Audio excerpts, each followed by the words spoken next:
আমি যখন পার হতে লাগছে আমাকে এরকম করে হাত ধরছে একজন, হাত ধরে বলছে, এনামুল হক মনি, আপনার রাত 1টায় কোরিয়াতে ফ্লাইট না? তো আমি তো স্বাভাবিকভাবে চিনতে পারিনি। আমি ভাবছি যে আমাকে যারা ডকুমেন্ট দিবে তাদের মনে হয় কেউ, তারা ওয়েট করতেছে আমার জন্য। তাই আমি বলছি জি, আমি এনামুল হক মনি। তো জি বলার সাথে সাথেই একদম রাস্তার ওখানেই ওদের মাইক্রো সেট করা ছিল, মাইক্রোর একটা দরজা খোলা কার। তো কারের দরজা খোলা, আমাকে এরকম হাত ধরাই আছে, এনামুল হক মনি জিজ্ঞেস করছে, আমি যখন স্বীকার করছি, এরকম ধাক্কা দিয়ে আমাকে গাড়ির মধ্যে ফেলে দিছে।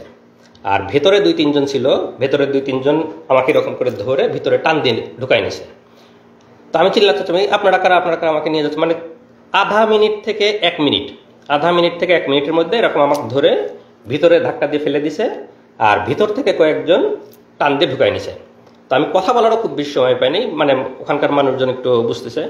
তারপরে সাথে সাথে দরজাটা লাগাই দিল, কারণ দরজা লাগাই দিয়ে 1 মিনিটের মধ্যে আমার চোখ বেঁধে ফেললো, তারপরে পিছনে হাত বেঁধে ফেললো, আর আমার মোবাইল, মানি ব্যাগ, ল্যাপটপ, আমার লাগেজ যা যা ছিল, মোবাইল মানি ব্যাগ পকেট থেকে নিয়ে নিল। যেহেতু আমি ফ্লাই করার জন্য যাচ্ছি, আমার mobile, money bag, laptop, luggage যা যা ছিল সব কিছু নিয়ে নিল। জাস্ট চোখ বেঁধে ফেললো, পিছনে হাত বেঁধে ফেললো, মোবাইল, মানি ব্যাগ, ল্যাপটপ নিয়ে নিল, দরজাটা লাগাই দিয়ে গাড়ি টান।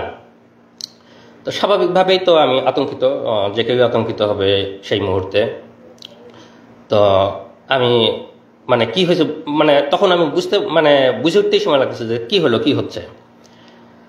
পরে 4-5 মিনিট একটু ওরা নীরব, আমাকে একটু ইয়ে হওয়ার সুযোগ দিচ্ছে। আমি তো জোরে জোরে নিঃশ্বাস নিচ্ছে, আল্লাহর কাছে দোয়া করতেছি, মানে বুঝতেছি যে কি হলো, কিন্তু অনুমান করতে পারতেছি না। হঠাৎ করে তো কিছুক্ষণ পরে, এনামুল সাহেব কি ভয় লাগছে, একজন জিজ্ঞেস করতেছে। তা বললাম যে হ্যাঁ, আপনারা কারা, আপনারা আমাকে কি নিয়ে যাচ্ছেন? না, ভয় নাই, আমরা তোমাকে কিছু জিজ্ঞাসাবাদের জন্য নিয়ে আসছি।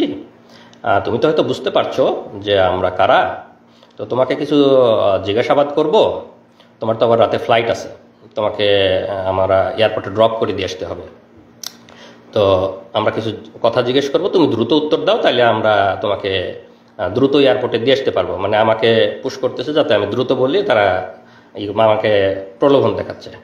তো বলো, তুমি কোরিয়াতে কি করো, কোরিয়াতে কি করো, সরকার বিরোধী লেখালেখি করো, দেশে কোথায় পড়াশোনা করছো, ছাত্র রাজনীতি করতা, তোমরা সামনে নির্বাচনকে সামনে রেখে কি কি অপপরিকল্পনা করতেছো, আমাদের সরকারকে তোমরা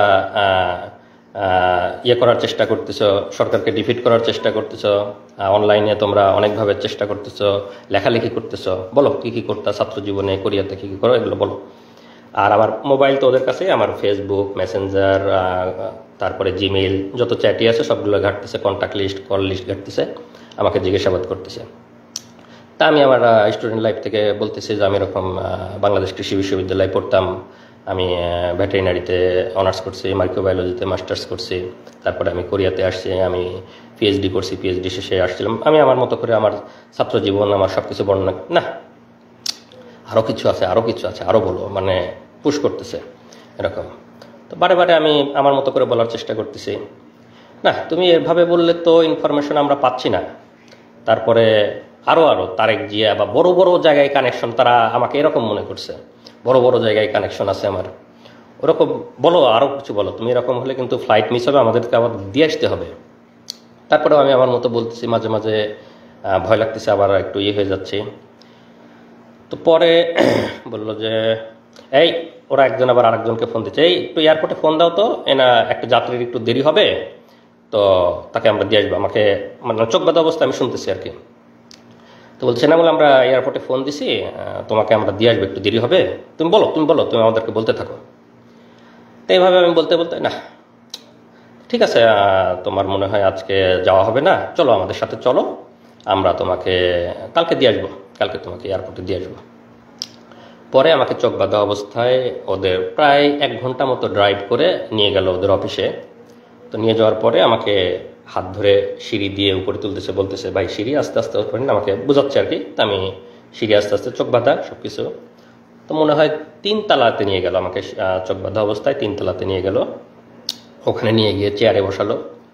চেয়ারে বসানোর পরে আবার জিজ্ঞাসাবাদ, আমার একদম নিজের নাম, বাবার নাম, মাতার নাম, বাড়ির ঠিকানা, বিশ্ববিদ্যালয়, কোরিয়ারি, সব ঠিকানা, শ্বশুর বাড়ির ঠিকানা সব কিছু লিখে ওখানে আবার জিজ্ঞাসাবাদ, সামনে নির্বাচনকে সামনে রেখে অপপরিকল্পনা, অনলাইনে লেখালেখি, এগুলো অনেক কিছু নিয়ে জিজ্ঞাসাবাদ, আর ওই মোবাইল, ফেসবুক এগুলো ঘাটাঘাটি করতেছে। আর যেটা করে ওখানে তো এমনিতেই সবসময় মানসিক একটা ভয়ের মধ্যে, যে কেউ চোখ বাঁধা, আমি কোথায় জানি না, মানসিক একটা ভয়। আর কানের কাছে মাঝে মাঝে এসে বন্দুক লোড করার মতো ক্রস করে শব্দ করে, যাতে আরো ভয় পায়, আরো বলে। আবার লাঠির খটখট খটখট শব্দ করে ফ্লোরে, বা এই মারবে, এই করবে। এনামুল আমাদের কাছে কিন্তু ওই কানে লাগায় রাখে, আমাদের কাছে কিন্তু বাটন আছে, টিপ দিলে ইলেকট্রিক শর্ট লাগবে, কানে লাগায় রাখে। এরকম একটা মানসিক ভীতিকর একটা অবস্থা, যে বন্দুক লোডের শব্দ করে, লাঠির শব্দ করে, আবার এরকম করে। তা আমি আল্লাহর রহমত যে আমি আমার কথাগুলা মোটামুটি স্পষ্ট বের হচ্ছিল, তা আমি ওদের সাথে স্বাভাবিকভাবে কথা বলতে পারতেছিলাম। বেশি মানে যে একদম কথা জড়ো হয়ে আটকে গেছে এরকম না, ওইরকম হলে ওরা টর্চার আরও বেশি করে মারে। তো আমাকে সেরকম আর করতে পারে, আমাকে জিজ্ঞাসাবাদ করতেছে, আমি বলতেছি আমার মোবাইল, ইমেইল, চ্যাট বক্স সব কিছু ঘাটতেছে, এবং তারা ভাবতেছে আমি খুব শীর্ষ পর্যায়ের নেতা, শীর্ষ পর্যায়ের কানেকশন আছে, এগুলা বের করার চেষ্টা করতেছে, কিন্তু সেরকম কোনো কিছু ওরা পাচ্ছে না। পরে সারা রাত ধরে জিজ্ঞাসা করার পরে আমাকে পরের দিন সকালে ওদের গুমের যে রুম, সেই গুমের রুমে নিয়ে রাখে। তো র্যাবের যে গুমে, আমি এখনো বলতেছি যে আমি এখনো তো র্যাব জানি না, আর একটু পরে বলবো, তারপর এই মুহূর্তে বলে রাখি র্যাব, কারণ আমার এখনো তো চোখ বাঁধা, আমি তো জানি না। তো গুমের রুমে যখন রাখলো, তো তখন ওখানে গিয়ে দেখি যে ওখানে আরও কয়েকজন বিভিন্ন জায়গা থেকে ওরা তুলে নিয়ে আসছে, গুম করে নিয়ে আসছে, তাদেরকেও রাখছে। তো আমাকে আর একজনের সাথে রাখলো, আমরা দুইজন এক রুমে। তো সাধারণত ওরা একজনকে এক রুমে রাখে, আমাকে আর একজনের সাথে রাখলো। তো আমরা দুইজন, সেই ছেলেটার বাড়ি কুমিল্লা, সে হয়তো কোনোদিন আসবে, এসে কথা বলবে আপনাদের সামনে। তো রাখার পরে আমাকে ওখানে সকালে নাস্তা দিল। তো নাস্তা তো স্বাভাবিকভাবেই খাওয়ার কোনো অবস্থা নাই, আমি আসি ওখানে মানে একদম হতভম্ব, কি হলো, আমি গতকালকে ফ্লাইট, আমি কোরিয়াতে যাব, আমার পিএইচডি এর শেষ থিসিস জমা দিতে হবে, এরকম সব চিন্তা করতেছে, একদম হতভম্ব। তো সেই ছেলেটার সাথে কথা বলতেছে, যে ছেলেটা আমার রুমে ছিল গুম, আর পাশের দুইটা রুমে আরও দুইজন একজন, মোট 5 জন আমরা একসাথে গুনছিলাম।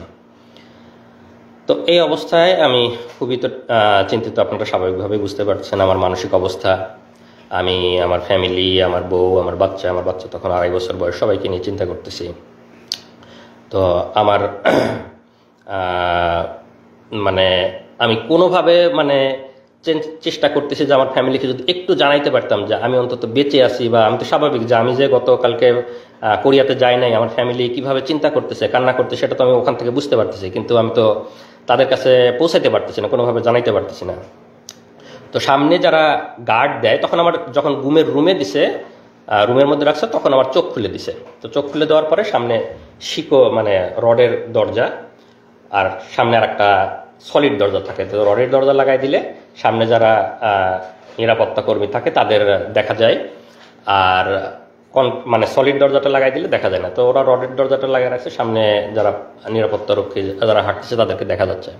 তো আমি তাদেরকে বারে বারে বলতেছি, তারা বলছে ভাই কোথা থেকে আসছেন, এটা জিজ্ঞেস করে। আমি বললাম যে আমি এরকম কোরিয়াতে পিএইচডি করতাম, গতকালকে ফ্লাইট ছিল, আমাকে এয়ারপোর্ট থেকে তুলে নিয়ে আসছে এরকম। তারপরে আমার ওয়াইফের বর্ণনা, আমার ছোট ছেলের কথা শুনে ওরাও একটু মানে মন নরম হয়েছে, আরে আপনার একটা ছোট ছেলে আছে এরকম তো ওরা একটু মানে ভদ্র এবং আমাদের প্রতি খুবই সহমর্মী। তারাই করে ভাই আল্লাহ আল্লাহ করেন, কোনো কিছু হবে না, মানে অফিসারগুলা মানে টপ লেভেলে